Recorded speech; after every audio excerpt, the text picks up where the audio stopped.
Okay. आता आपण काही शब्द पाहणार आहोत जे द्विवचनांत वाच्य आहेत.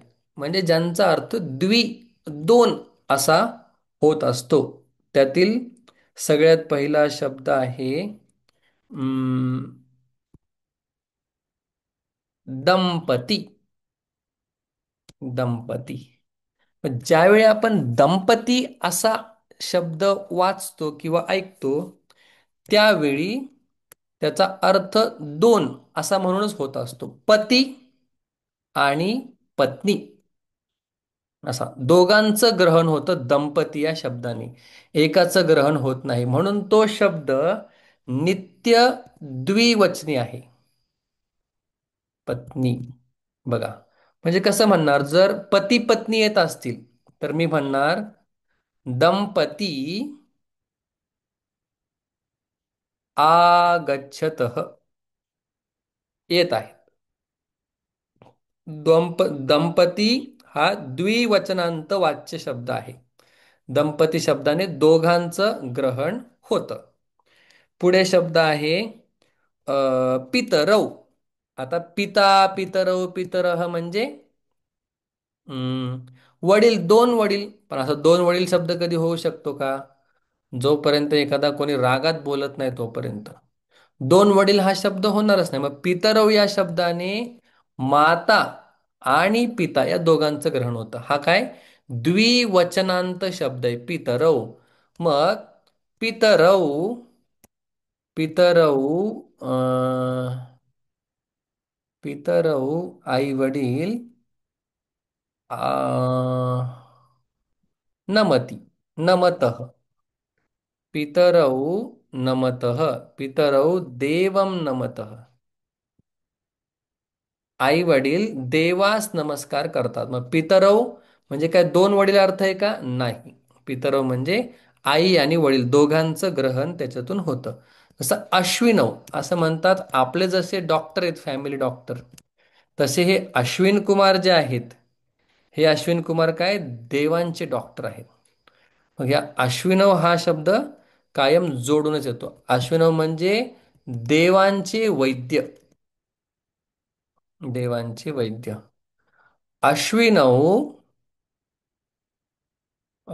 वाक्य बनवूया.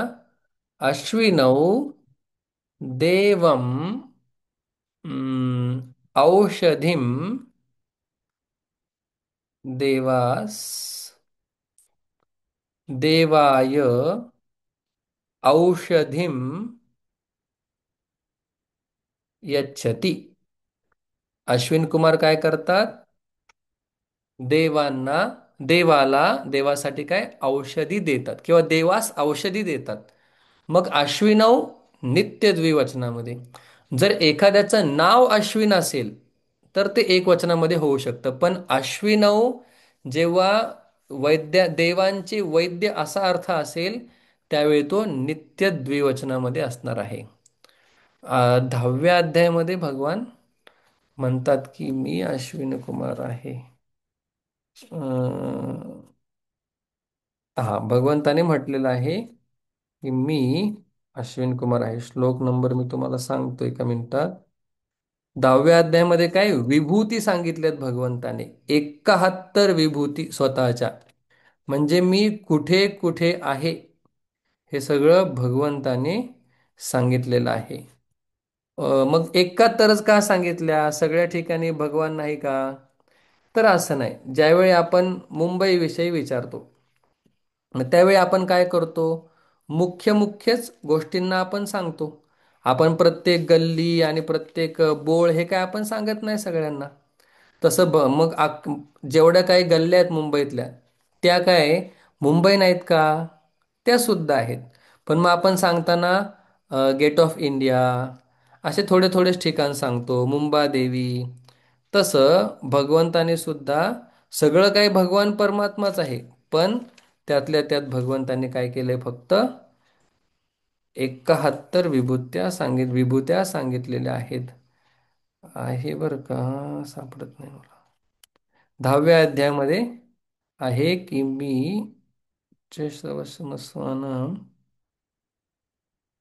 हम्म, असा माझा अंदाज आहे म्हणून. अश्विन कुमार. 10व्या अध्यायातला 27वा श्लोक असेल. 27. आयुधानामहं वज्रः धेनूनामस्मि हा हा उच्चैश्रवसमस्वानां विद्धि ऐरावतम. विद्धि नाही हो. अनंतश्चास्मि नागानां. बरं ठीक आहे. पण असं मला वाटलं की याच्यामध्ये गेलेलं आहे. अश्विनव म्हणजे दोन वैद्य. द्विवारम. एक वारम म्हणजे काय? एकदा, एक वेळा. द्विवारम म्हणजे दोन वेळा. बालकः द्विवारम उत्पतती. उडी मारतो. उत्पतती. बालक द्विवारम. मग हा द्विवारम हा सुद्धा काय? द्विशब्दांत वाच्य आहे. द्विवारम. पुढे युगलम. युगलम म्हणजे जोडा. जोडा. ओके. मग याचे त्यांनी वाक्य दिलेले आहेत बरेच. अ, पशु हे याच्यामध्ये एक खूप महत्वाची गोष्ट आहे. ती पण समजून घ्या बघा. पशु युगलम. पशु युगलम वृक्षे वसती. मग आता इथे जरी हा नियम आहे बरं का, नियम आहे म्हणून लक्षात घ्या. जरी युगलम शब्दाचा अर्थ जोडा असा असला तरी जेव्हा हा शब्द युगलम आणि तत्सदृश शब्द येतात त्यावेळी क्रियापद हे एकवचनातच राहतं. ऐका पुन्हा बोलतो. ज्यावेळी युगलम अजून कुठले शब्द आहेत लक्षात घ्या ते सुद्धा. ज्यावेळी हे शब्द येतात युगम शब्दाचा अर्थ सुद्धा जोडा असा आहे. नंतर द्वंद्व. द्वंद्व या शब्दाचा सुद्धा अर्थ काय? जोडा असा हा आहे. आणि द्वयम या शब्दाचा सुद्धा अर्थ दोन असा आहे. द्वयम शब्दाचा अर्थ जोडा असा नाही. द्वयम शब्दाचा अर्थ दोन हे सांगणार आहे बघा. मग पशु युगलम मी असं पण म्हणू शकतो. पशु युगम. युगम असं पण म्हणू शकतो. पशु द्वंद्वम. पशु द्वंद्वम. आणि असं पण म्हणू शकतो पशु द्वयम. मग ज्या ज्या वेळी हे युगलम युगम द्वंद्वम द्वयम हे शब्द येतील त्या त्या वेळेला काय होणार आहे? क्रियापद हे एक वचनातच राहणार आहे. हे का महत्वाचं आहे? बोलत असताना आपल्याला द्विवचन वापरताना काय होतं? थोडीशी दमछाक होऊ शकते. बालको म्हटलं की क्रियापद बदलावं लागतं. पण बोलत असताना जर मी असं म्हटलं बालकद्वयम क्रीडती, किती सोपं होऊन जातं. दोन मुलं खेळतात. मग बालकौ क्रीडतः खेलतः असं म्हणण्याच्या ऐवजी मी काय म्हणणार? बालकद्वयम क्रीडती. हा याचा महत्वाचा युसेज आहे. संस्कृत भारतीवाल्यांनी याचा खूप जास्त प्रचार केलेला आहे. बघा. पशुयुगलम, पशुयुगम, पशुद्वंद्वम, पशुद्वयम आणि अजून एक शब्द या पाठामध्ये दिलाय का? द्वयी. नाही. पशुद्वयी सुद्धा असा सुद्धा शब्द आहे. चरती. चरती म्हणजे चालतात. दोन पशु म्हणजे पशूंची जोडी चालते. असं पण म्हणू शकतो आपण. सेमच हे. वने वसती. पशुयुगम. युगमच आहे ना हा. पशुयुगम वने वसती म्हणजे दोन पशूंची जोडी असं म्हणूया. पशुद्वंद्वम गृहे जीवती. जगतात. एका घरामध्ये काय? जगतात. पशुद्वयम अन्नकणान. अन्नकणान खादती. दोन पशु काय करतात? खादती. पशु या शब्दाचा अर्थ काय? प्राणी. ओके. खादती. म्हणजे पशुयुगलम वृक्षे वसती. ठीक आहे, सेंटेन्स. अन्नकणान खादती. मग ज्यावेळी युगलम, युगम, द्वंद्व, द्वयम हे शब्द येतील, त्यावेळी काय होणार आहे? आपण एकच वचनामध्ये क्रियापद राहणार आहे. हे काहीतरी आपण नवीन आज शिकलो. बर, थोडंच राहिलंय आता. इथपर्यंत क्लिअर आहे. मग हे काय, दंपती पासून द्वयम पर्यंत शब्द काय आहेत? द्विवचनांत वाच्य आहेत. दंपती द्विवचनांत वाच्य. द्वयम हा सुद्धा काय, दोन, हे आपल्याला इंडिकेट करतो. मग जे आपण पहिल्या पाठामध्ये पाहिलेलं आहे तेच या ठिकाणी पुन्हा आपल्या समोर येत आहे. आपण मागे पाहिलं होतं एकविध, एक प्रकारचा. आता काय, द्विविध, दोन प्रकारचा. द्विविध, द्विविध म्हणजे दोन प्रकारचा, प्रकारचा. ओके. द्विविध, दोन प्रकारचा. वाक्य. अं, द्विविध,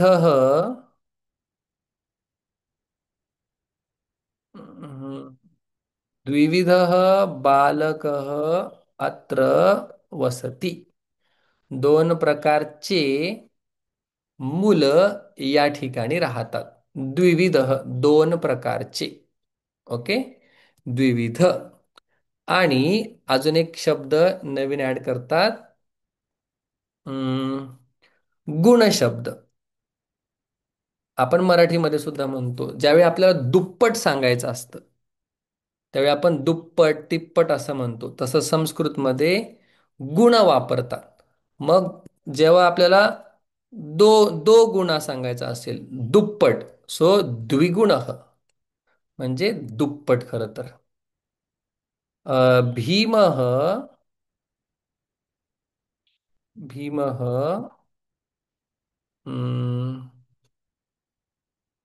दुर्योधनात द्विगुण असती. दुर्योधनापेक्षा काय, डबल आहे. दुर्यो दुर्योधनात धनापेक्षा द्विगुण असती, डबल आहे, असती. द्विगुण शब्दाचा अर्थ आहे दुगणा, दुप्पट, अशा प्रकारचा. मग त्याचे वाक्य जसे जसे आपल्याला पाठामध्ये येतील तसे तसे आपण पाहूया. बघा, आय होप इथपर्यंत व्यवस्थित चाललेलं आहे. मग आपण द्विविध, दोन प्रकारचा शब्द सुद्धा बघितला. आणि द्विगुण हा सुद्धा पाहिला. द्विधा, जसं आपण एकधा, एक प्रकाराने, तसं इथं द्विधा, दोन प्रकाराने, दोन प्रकाराने. म्हणजे भक्ता माम द्विधा भजंती. दोन प्रकाराने द्विधा भजंती, दोन प्रकाराने भक्त मला भजतात. एक सगुण, एक निर्गुण. भक्ता माम द्विधा भजंती. ओके. आणि द्विविध, दोन प्रकारचे किंवा दोन प्रकारचा. द्विविध बालक, दोन प्रकारचे बालक. द्विविध बालक यायला पाहिजे का? द्विविध, नाही, बरोबर आहे. द्विविध बालक अत्र वसती. दोन प्रकारचे मुलं या ठिकाणी राहतात. अशा प्रकारे आपण वचनांत शब्द पाहिले. आणि द्वि, दोन प्रकारचा, दोन प्रकाराने, आणि दुप्पट, द्विगुण, हेही पाहिलं. उदाहरण वाक्यामध्ये अजून तुम्हाला हे पुढे येतील. तर शेवटचा विषय राहिलेला आहे.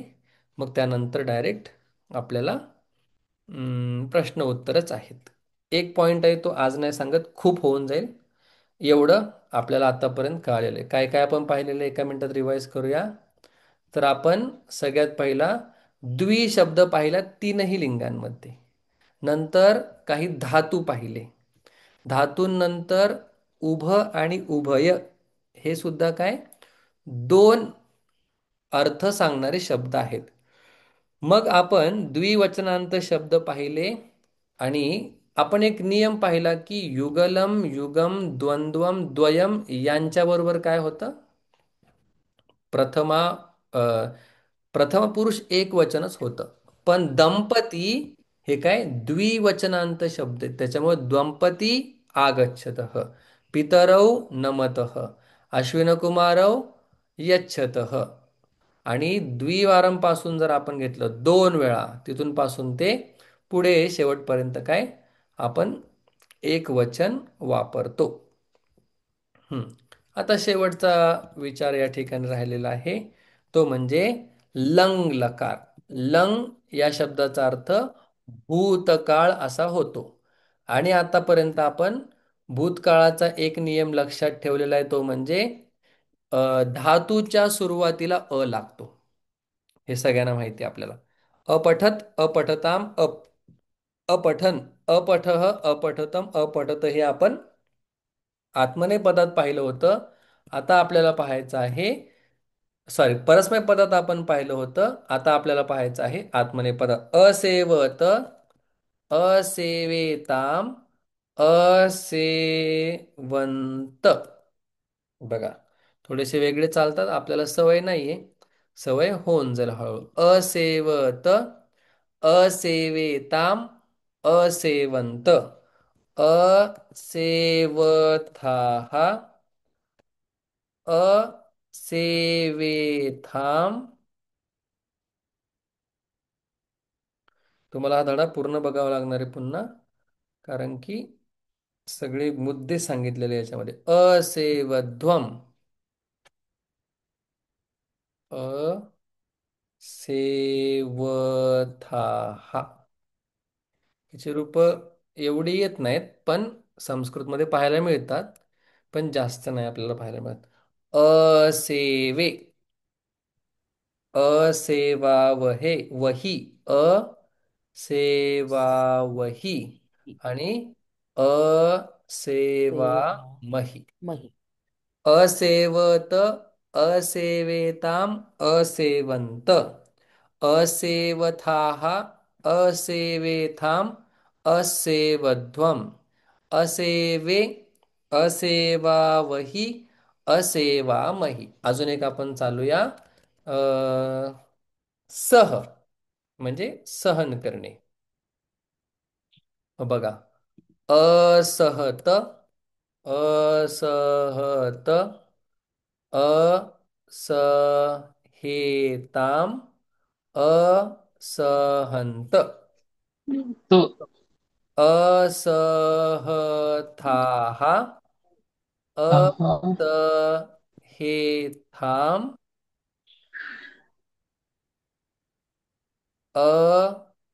सही असहेमम, हे ध्वम. नो, असहध्वम, असहे, हे असहावही, असहामही. बघा, तर असेवत लक्षात ठेवायचे, त्याच्यावरून आपण कुठलाही धातू चालू शकतो. सेवचं होतं असेवत, सहचं होतं असहत.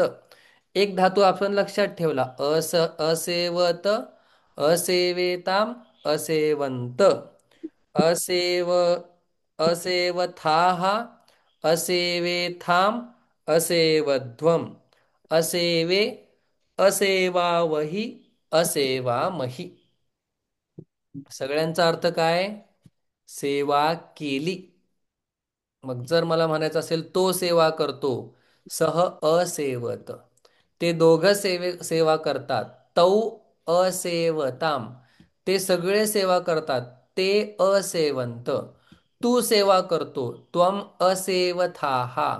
तुम्ही दोघं सेवा करता. युवाम असेवेथाम. तुम्ही सगळे सेवा करतात. यूयम असेवध्वम. मी से मी सेवा केली. सगळं केली केली बरं का. अ, अहम असेवे. मी सेवा केली. अहम असेवावहे. आम्ही दोघांनी सेवा केली. सगळं भूतकाळ आहे. असेवामहे. मही. आम्ही सगळ्यांनी सेवा केली. सह असेवत. त्याने सेवा केली. तौ असेवताम. त्या दोघांनी सेवा केली. ते असेवंत. त्या सगळ्यांनी सेवा केली. त्वम असेवथाः. तू सेवा केली. युवाम असेवेथाम. तुम्ही दोघांनी सेवा केली. यूयम असेवध्वम. तुम्ही सगळ्यांनी सेवा केली. अहम असेवे. मी सेवा केली. आवाम असेवावहे. वही. आम्ही दोघांनी सेवा केली. वयम असेवामही. आम्ही सगळ्यांनी सेवा केली. अशा प्रकारे आपण भूतकाळामधलंही त्याचं रूप पाहिलेलं आहे. मागे आपण म्हटलो उभ आणि उभय. उभय हे दोन शब्द. दोघांचा अर्थ काय? दोन असा आहे. मग त्यांनी एक छोटासा नियम असा सांगितलेला आहे. जसं आपण बघितलं की द्विशब्द हा काय होतो? फक्त द्वि अ, द्विवचनात चालतो. त्यांचं असं म्हणणं आहे उभं हा शब्द सुद्धा फक्त द्विवचनात चालणार. शेवटचा नियम आहे हा. फक्त द्विवचनात चालणार. काय अडचण असेल नंतर विचारा. द्विवचनात चालणार. म्हणजे जसा राम रामौ चालला तसा उभौ उभौ उभाभ्याम उभाभ्याम. ओके चालणार. पण त्यांचं असं म्हणणं आहे, जसा उभय शब्द आहे हा, एक आहे उभ आणि दुसरा आहे उभय. हा उभय शब्द जो आहे तो तिन्ही वचनात चालतो. तिन्ही एकवचन, द्विवचन, बहुवचन. चालतो हा. तिन्ही. एकच उदाहरण सांगणार आहे आणि मग याच्याविषयी स्पष्टीकरण अजून वाटलं तर उद्या करूया. तिन्ही वचनात. उद्या म्हणजे परवा. चालणार. कसं काय? बघा. दोन्हीकडची पुस्तकं वाचली. बघा. अ, रामः उभयानी पुस्तकानी अपठत. म्हणजे दोन्हीकडची पण भरपूर पुस्तकं होती म्हणून उभयानी पुस्तकानी. जर दोनच पुस्तकं असतील तर अ, उभे पुस्तके. दोन पुस्तकं वाचली. पण दोन्हीकडची अनेक पुस्तकं असतील. उभयानी पुस्तकानी हे एकच उदाहरण दिलेलं आहे त्यांनी. ठीक आहे. तर उभय हा शब्द तिन्ही वचनात चालणार एवढं आपल्याला लक्षात ठेवायचंय. ज्यावेळी बहुवचनामध्ये असेल त्यावेळी बहुवचनामध्ये. द्विवचनात आल्यानंतर तर चिंताच नाहीये. ठीक आहे.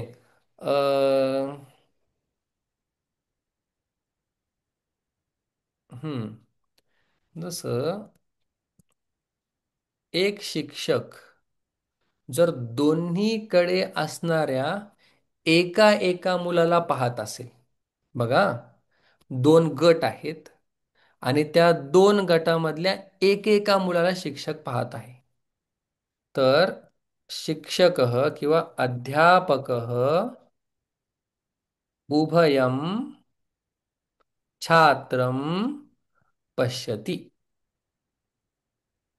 म्हणजे दोन्हीकडच्या एका एका मुलाला तो पाहत आहे. आणि पहिलं जे वाक्य होतं ते उभयानी पुस्तकानी. दोन्हीकडची अनेक पुस्तकं त्यांनी वाचली म्हणून उभयानी पुस्तकानी. दोन्हीकडच्या एका एका मुलाला अध्यापक पाहत आहे म्हणून उभयम छात्रम. दोन्ही मुलांना, दोन्ही पुस्तकांना, दोन्ही बाजूच्या पुस्तकांना.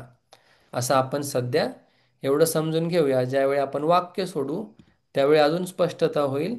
याच्यावरती अजून पुढच्या क्लासमध्ये जास्त प्रकाश टाकण्याचा प्रयत्न करूया. मग भूतकाळ हे आपण पाहिलेलं आहे. तुम्हाला अजून 2-3 धातू लिहावे लागतील आणि वाक्य सोडवल्यानंतर अजून स्पष्टता येईल. शक्यतो वाक्य सोडवायचा प्रयत्न करा. ज्यांच्याकडे वेळ आहे त्यांना बघून सोडवायचे तुम्हाला. डाव्या पानावरती उत्तर आणि नियम, उजव्या पानावरती प्रश्न. तुम्हाला इकडे तिकडे जायची गरज नाही. ठीक आहे. आणि भूतकाळ या पाठामध्ये येणार आहे.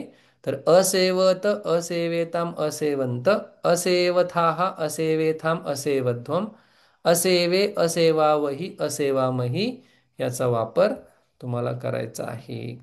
ओम शांती शांती शांती.